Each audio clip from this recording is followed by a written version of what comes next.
Today we are going to be discussing economic history. What is economic history and why is it relevant? Why should anybody care about history at all? When you hear the word history, sometimes it instills a snooze in people, right? And when I, as an economic historian, was first studying and wanted to study history, I received some advice from a historian who was already established in the field.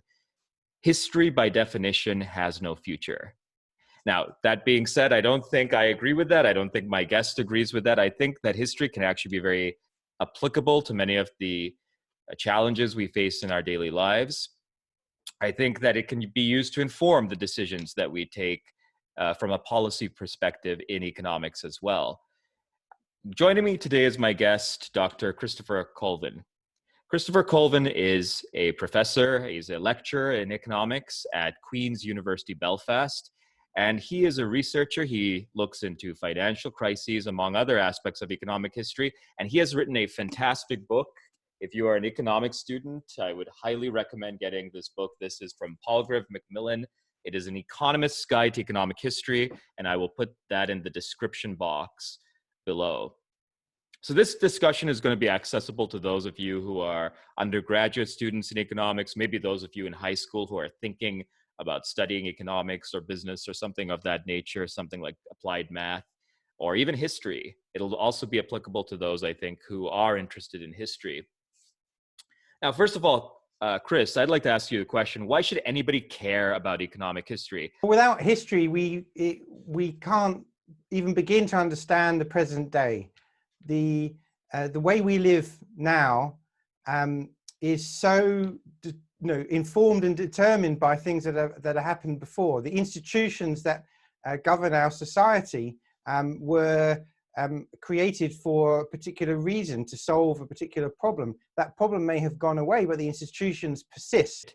Now, I understand, for example, that you have looked at banking crises, you've looked at health crises, most recently you've looked at the coronavirus, which we'll talk about in a minute. But recently you penned an article on applied history, which I will link to in the description box below. Applied history. Many of my listeners will find that concept a bit baffling. You know, how can you apply history to what's going on in the present day world? But you're at Queen's University, Belfast. Queen's University, Belfast has an institution called the Long Run Initiative, which does exactly that. What is applied history? Well, applied history, I think, comes more naturally to economic historians because a lot of what we do is kind of already applied history. We are interested in rare events. You mentioned banking crises, rare events that we need to look in the past in order to understand their causes, their anatomy, and their consequences. They're rare, so by definition, history is necessary. So to understand applied history, perhaps it's useful also to think about public history, a term that people are more familiar with. Public history is about communicating to the public about the past, about their past. You can think of it about as museum exhibits, that kind of thing. So that's public history. It's whereas applied history is kind of a counterpoint to that. It's about using that past, exploiting that historical knowledge to inform future decisions. So public history is about how we got here, and applied history is what next. You know, so it's taking that to the next level. So policymakers in government or executives in corporations, essentially, they're already using history to inform their decisions implicitly. They're looking at historical precedent. What applied history is all about is trying to make that more rigorous and accessible. So by rigorous, I mean looking at and choosing historical parallels and analogues that are useful and fair when analyzing a current day problem, rather than something that is not really applicable, is tangential, is not very well evidenced, right? So it's the role of the academic historian, of economic historians, to bring to public discourse vetted knowledge that is thought through and is more than just an anecdote. You know, there's a new peer-reviewed journal, Journal of Applied History, that will have its first edition later this year, which is established exactly for that purpose, to try and bring rigor to the whole thing, to try and discuss about drawing the right lessons from history. Have there been any examples of policymakers being advised by economic historians? So during the Obama administration, Christina Roma, who was chief economist, I'm not sure what her title is exactly. The US administration baffles me, all their titles, but basically she was chief economist to Obama. Her career is based on understanding the Great Depression, and in particular understanding fiscal policy in the Great Depression. Simultaneously, over at the Federal Reserve Board was Ben Bernanke, the president of the Federal Reserve System, or the governor, whatever his title is. And he also is essentially an economic historian, a macroeconomic historian. And he also built his career on understanding the Great Depression, in particular the role of banks and monetary policy. So you have these two very senior people in government making decisions. They're actually policymakers themselves. They're not just advising policymakers, but they are actually policymakers. And they're both economic historians. And they were both in charge at the time when the United States was going through the biggest crisis certainly in living memory. And they did a fantastic job at it. Whereas other countries did crazy things like austerity politics, cutting government budgets and things like that. In the US, they expanded the state, and the Great Recession, was nowhere near as extensive or as pervasive as the Great Depression. And it wasn't as extensive, the 2008 recession wasn't as extensive as, say, in Britain or in many European countries, because they made sensible policy decisions informed by historical knowledge that they themselves had built in their careers. Now, these are financial economic historians in some sense, right? I can think of others like Michael Bordeaux and Barry Eichengreen, who've also had pronounced influences on US political life and policymaking.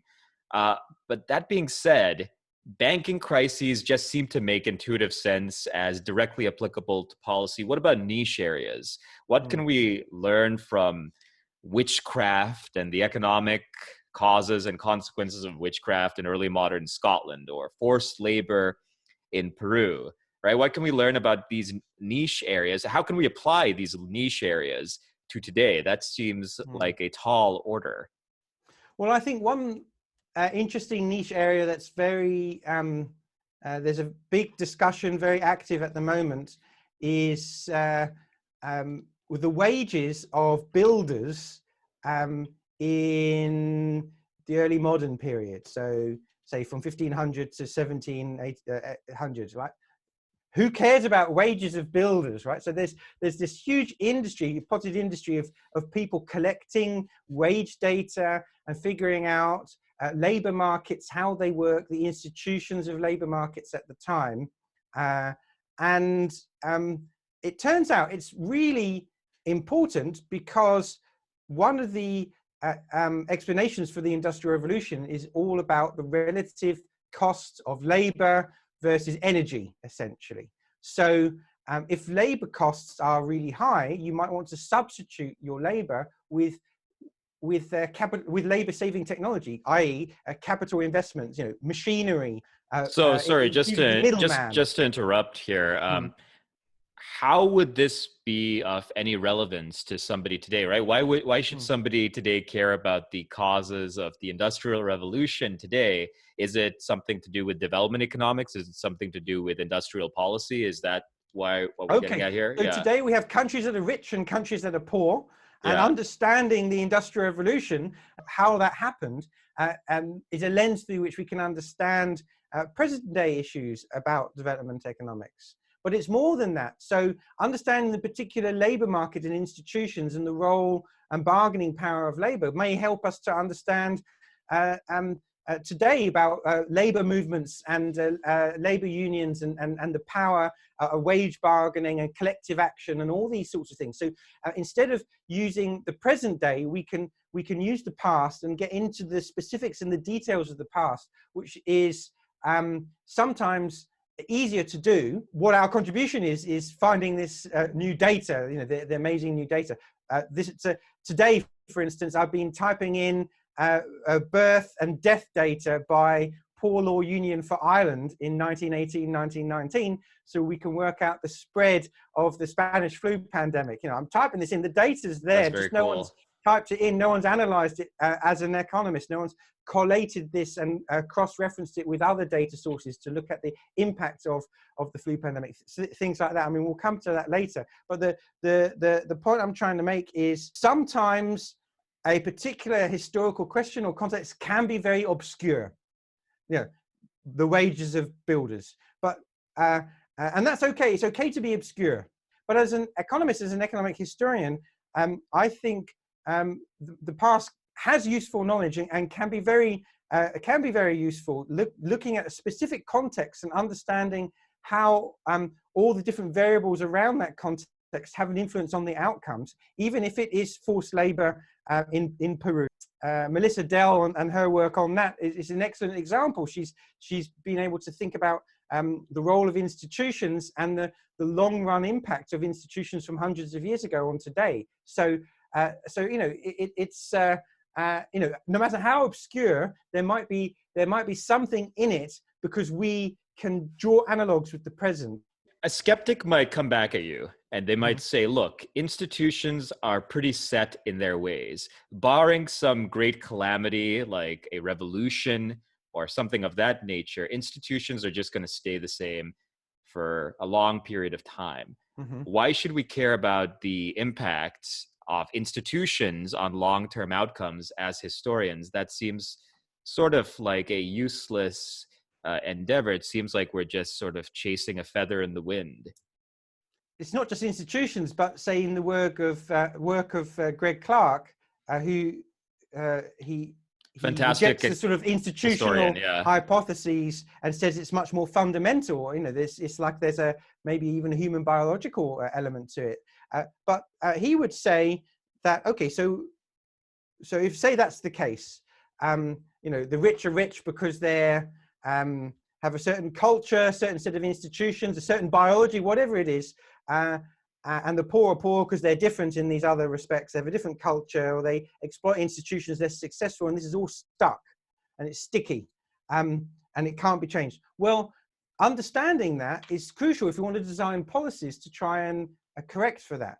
So if the wealth and poverty of nations is set by things that happened 200 years ago, if rich people in Africa and poor people in Africa are determined by the pattern of colonization or whatever it was, or slavery from hundreds of years ago, we could say, okay, well, we can't do anything. It's all predetermined. So, let's abandon development economics. It's not interesting because it's all set in stone.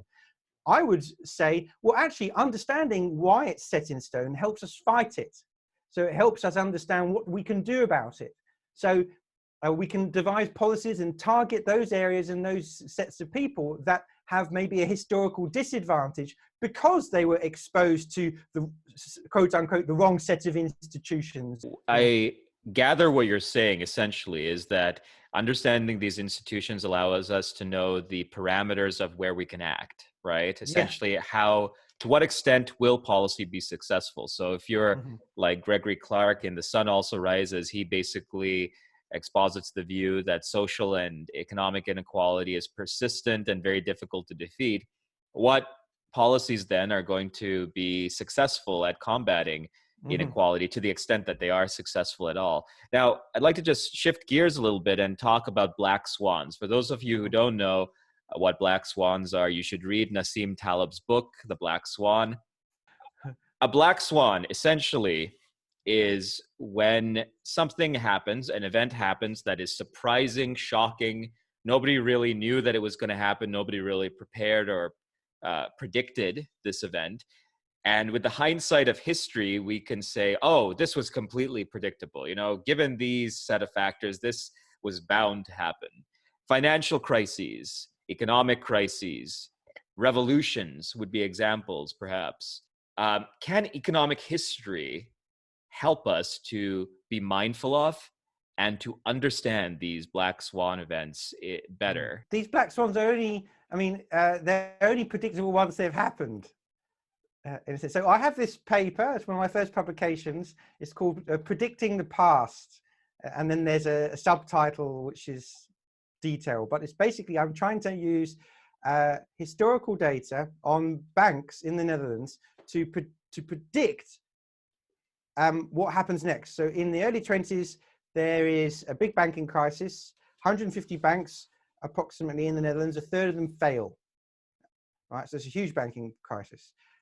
What we aim to do is look at whether it was predictable, given the balance sheets of banks and their exposure to risk immediately prior to the crisis. And looking at it, surprisingly, we do very well. Right? We can identify, if there was going to be a banking crisis, which banks would suffer. Right? And central banks do this at the moment. Central banks look at which banks are riskier, which banks are safer. They do these stress tests. They look at particular scenarios. Every year they choose a different one. Perhaps, what happens if there's a massive terrorist attack like 9/11? Perhaps what happens if there's a pandemic? How are the banks going to react? Which ones are going to be okay? Which ones should we keep our eye on and support? So the past can be used in that way to think about what if scenarios, counterfactuals, that So kind could of I thing. just ask, it seems to me like when you're preparing for certain extraordinary events like a pandemic, Mm-hmm. you fail to prepare for other events, and that can actually in some sense increase the risk of other so-called black swans. I'll give you an example, right? With terrorism, it's pretty safe to travel by air now because of all the safeguards that have been taken to prevent hijackings and to prevent terrorist attacks on airplanes. Mm-hmm. But have we thought about something like a terrorist poisoning the water supply, for example, right? Resources are diverted away from thinking about those questions and towards thinking about what we know We're only has looking under happened. the lamppost at where the light shines. Yes, Yeah, exactly. Yeah. yeah. So is that a problem in economic history too? Yeah, an illustration of that is suddenly people are interested in the Spanish flu pandemic of 1918. Yes. Previous to COVID-19, there was some research on it, but surprisingly little, right? Considering its scale and scope, we weren't interested in it, perhaps because the days of epidemics and pandemics were history, or at least in the West, at least in Western Europe, North America. So economic historians also are guilty of looking at what's sexy right now, what's the cool new thing. Now you paraphrase Richard Feynman in one of your articles. I'm going to get a little bit, I guess, philosophical here. Uh-huh. If a theory doesn't fit the facts, then it's wrong. That's what Richard Feynman says essentially in one of his lectures, right, on physics. In economics, theories often do not fit the facts. For example, I'll give an example. They never fit the facts. That's the whole point of models. No, they never fit the facts, right? Yeah. But I mean, I think physical theories and physics fit the facts much better than economic theories do. For example, the pure theory of comparative advantage, which we teach students as a justification for free trade, has serious empirical problems. And I'll give an example of that. Essentially, you have two countries. One has a comparative advantage in producing wine.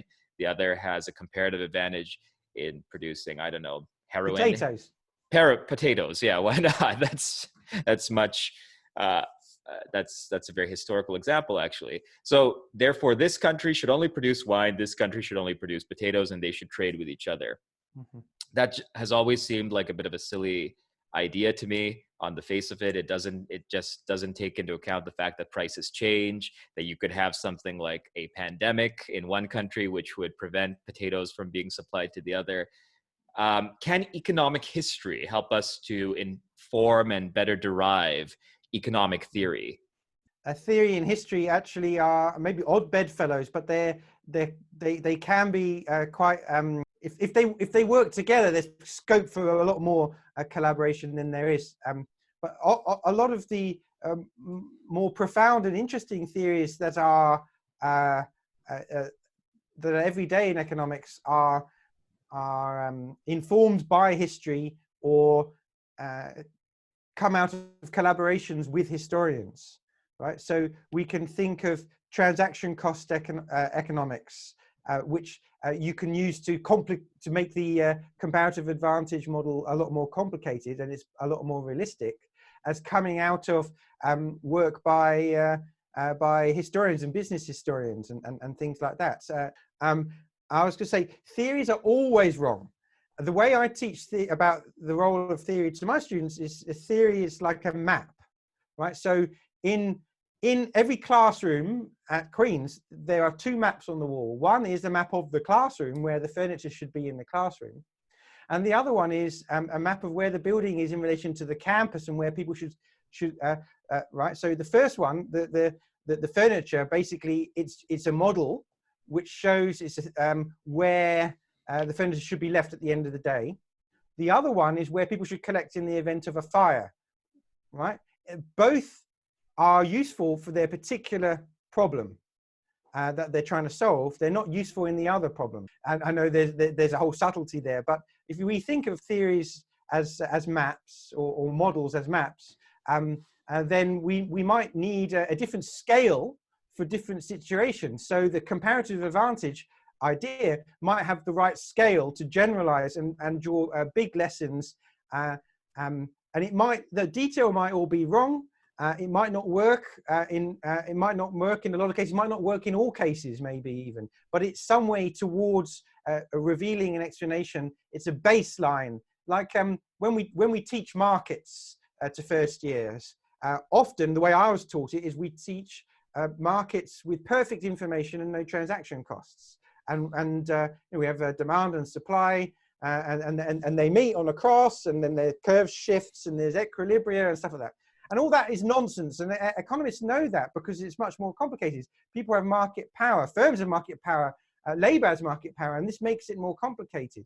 That's why at Queen's, by the way, we've stopped teaching economics like that in first years. We start with monopoly and market power, and then we move to perfect information as a sort of a perfect competition, weird eccentricity baseline. that never happens. Yeah, so we've sort of inverted, we've flipped it around, and it's much more, therefore, we think much more empirically grounded and much more rooted in the history, in the evidence. Has any theory in economics been falsified and just thrown in the garbage because an economic historian came along and said, you know what, this is rubbish? Maybe the problem with a lot of economic theory is it's actually unfalsifiable. Is it though? I mean, for example, like minimum wages, right? If you believe that minimum wages will cause unemployment, surely you could just falsify that by showing that minimum wages do not do that. Well, the point is, all that minimum wage literature relies on assumptions about market power or lack thereof, right? And that is true. What Card and Kruger and others following them have shown is that minimum wages didn't lead to unemployment. Actually, they didn't, because the market worked very differently, and there was market power. And so the assumptions of the model don't hold. I mean, have we falsified the model? No, because there might be a context, a particular situation where no one has market power. But does that situation really arise? It's rare. Maybe it never happens. But sometimes a model is wrong, and that's a good thing, because understanding why it's wrong, it has a lesson in it. That's fair enough. Now, there's a balance in economics on being overly deductive and model centric on one hand, and on the other hand being atheoretical, right? Or presumably atheoretical. I don't think anybody is really atheoretical, because we all have an idea, even if it's a heuristic at the back of our mind, about how we're going to proceed with doing economic history and gathering evidence, going through archival data. You write that good economists are inductive rather than deductive. What does it mean to be inductive for an economist? I mean, this is quite difficult to explain, I think, but what I'm trying to get at is some philosophical ideas, or theory of knowledge. Deduction, maybe you start with, it's a logical explanation. You start with priors that are true, and therefore everything emanating from it is by definition true. It's like how mathematicians reason. It's how economic it's from the theorists universal to the particular. Is that fair to say? From a universal set of statements to particular statements. Yeah. Like all men are mortal. Cornelius is a man, therefore Cornelius is mortal. Would that be fair to say? That sort of thing. And I think a lot of theoretical economics is like that. So induction is what is more evidence-based. It's probabilistic. It's, here's the evidence that for minimum wage resulting in unemployment, here's the evidence against that. And on the balance of probability, given the particular circumstances we find ourselves in, let's introduce a minimum wage because it's actually welfare enhancing and it doesn't result in unemployment. So, so it's like a probabilistic evidence-based explanation based on observation. And maybe from that, you then draw out a theory, but it might only be a theory that works in that particular context. There's a problem with induction, which David Hume talks about, and I think Sextus Empiricus talks about in the ancient world. If you know more philosophy than me, if your prior is wrong, or if your posterior evidence is wrong, if your posterior probability is wrong, in economics, you could end up causing a lot of people to suffer, right? If, for example, the presumed course of intervention for something like the Great Depression was thought to be tightening, right? Tightening everything, austerity, and so on. And now we know that's probably not a good idea, but that was based on the economic theory of the time. And economists at the time might argue that, hey, we were basing this off our probabilistic idea. Whoops, we're sorry. A lot of people suffered, but whoops, is that really good enough for us? Shouldn't there be a higher standard? I have the luxury of being in my ivory tower, looking down, although I'm at the moment at home because my ivory tower is closed for the duration of the pandemic. But what I'm saying is I don't have to make decisions, but I have to provide evidence that decision makers can. And so often, like, they have to make some decision either way, and I would rather they make it based on best evidence, historical and contemporary, rather than based on a logical sequence which may miss out key elements because it's not on their radar. To me, theory has to be useful and usable and applicable, and it's got to be dirty sometimes. By that I mean, I agree. Not every term is specified well. There's missing gaps that we can't plug, that we will never be able to plug because it's complex. It's a complex system. And that's okay. It's okay. We have to accept it and move on and do the best we can given the available evidence, given the available theory, mash it together and make a judgment, which is basically what historians do. So the third method of reasoning, so we've done deduction and induction. The third one is abduction. And that's how, your common or garden historian, like a non-economic historian, thinks that they view the world. And that is, they look for the surprising element. They look for the outlier. And that makes them rethink the theory. Often for them, though, the theory is a lot more implicit still than us. It's for them, theory might be gender or race, and has an impact on everything, and intersectionality and all that kind of stuff, which is not particularly well defined or specified, even for an economic historian. But they have a theory there.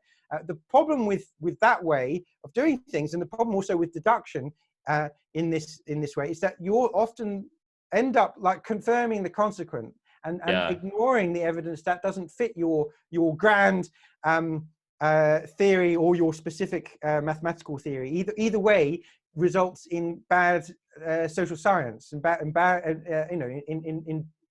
bad history.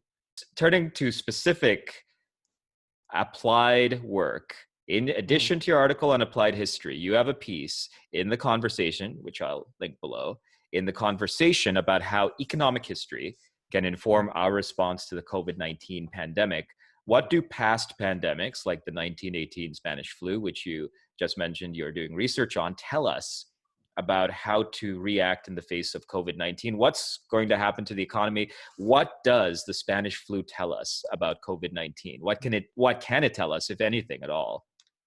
To answer this question, I think it's a good idea to turn to the US. The US has 50 states. Each state has a different set of policies relating to pandemics. Each was treated with the pandemic to a different extent. They had a different level of deaths and mortality rate. And what we can then do is marry these data sets together. We can think about the local economic impact because we've got good local data. We've got local impact data. You know, we can track the Spanish flu and how it spread across the United States, and we can track the impact over time. And the US is perfect for this because in some cities they implemented what we would these days call social distancing measures very rapidly early on in the pandemic, closing down theaters, closing down schools, shops, that kind of thing, changing the way people worked by introducing shift patterns or rearranging the public transport so that there wouldn't be a rush hour, this kind of thing. They went really aggressive down that route. Other cities, not so much, right? They were very laissez-faire, they didn't intervene. So great example is from the epidemiology literature. They look at comparing Philadelphia and St. Louis. Philadelphia didn't do much. Not in the first wave anyway. They had a huge spike in the death rate, right? Where St. Louis introduced these aggressive measures quite early. They flattened the curve. What Boris Johnson would call, they flattened the sombrero, right? They flattened it. The peak, yeah. The peak was lower. It was prolonged.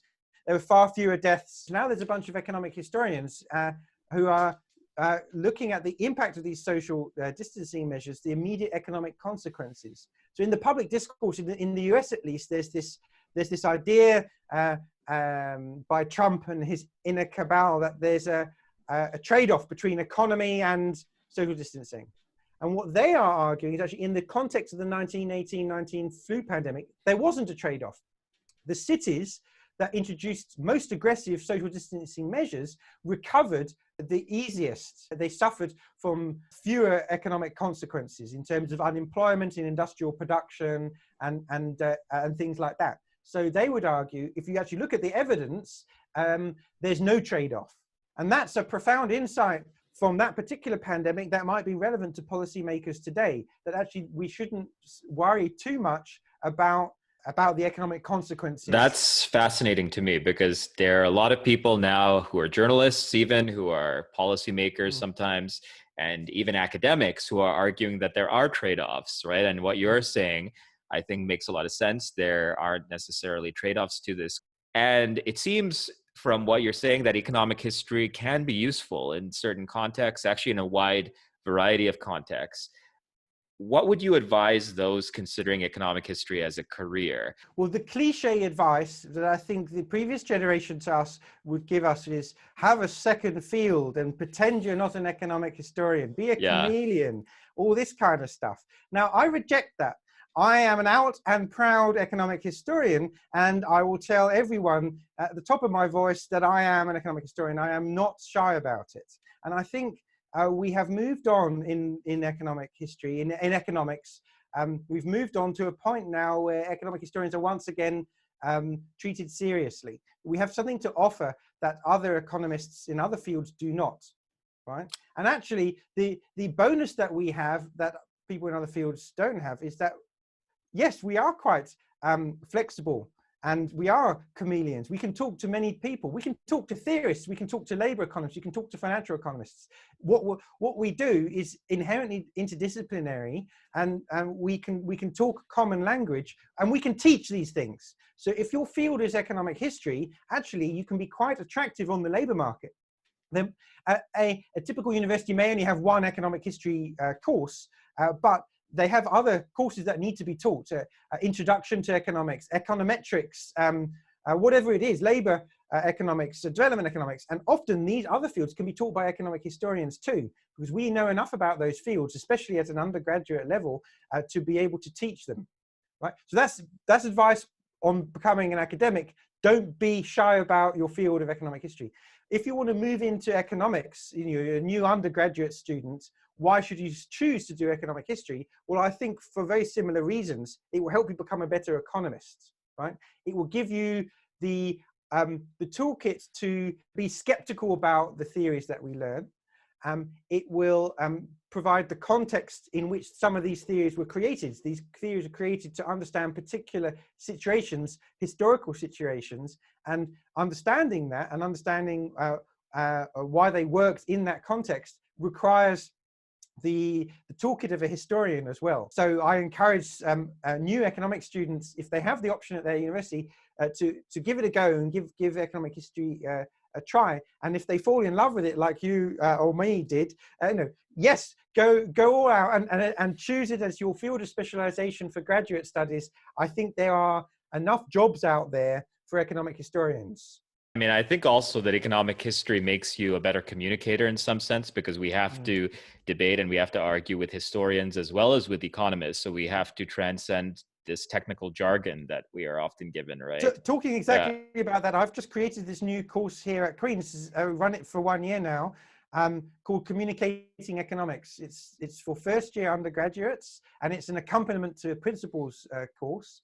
And what we do is we actually get the students to be economists, right? To write and communicate the economics that they're learning, and to apply it to problem solve contemporary issues, historical issues, whatever it is. And one of the things that we talked about was indeed the minimum wage discussion that we just had, and looked at the evidence for that, and we got them thinking about this as a policy question that could be solved, and what advice would they give to policymakers, and how would you communicate that? So you perhaps need to simplify things, like you're talking to a 12-year-old, right? So that's your audience. So how would you convince a 12-year-old of your policy idea that you're going to save lives with it, or whatever?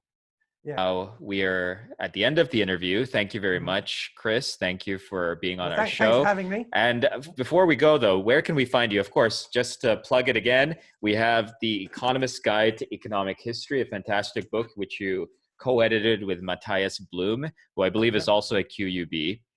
Where can we find you other than that? You have a webpage, I assume. You have a Twitter as well. I do, yes. You can you can put links to those. Yeah, I'll put links to those. Yeah, I'll put links to those in the description box below. All right, well, thanks very much, and stay safe in Northern Ireland. I will do. You too. Thank you. Yeah. Cheers. Bye. Okay, bye.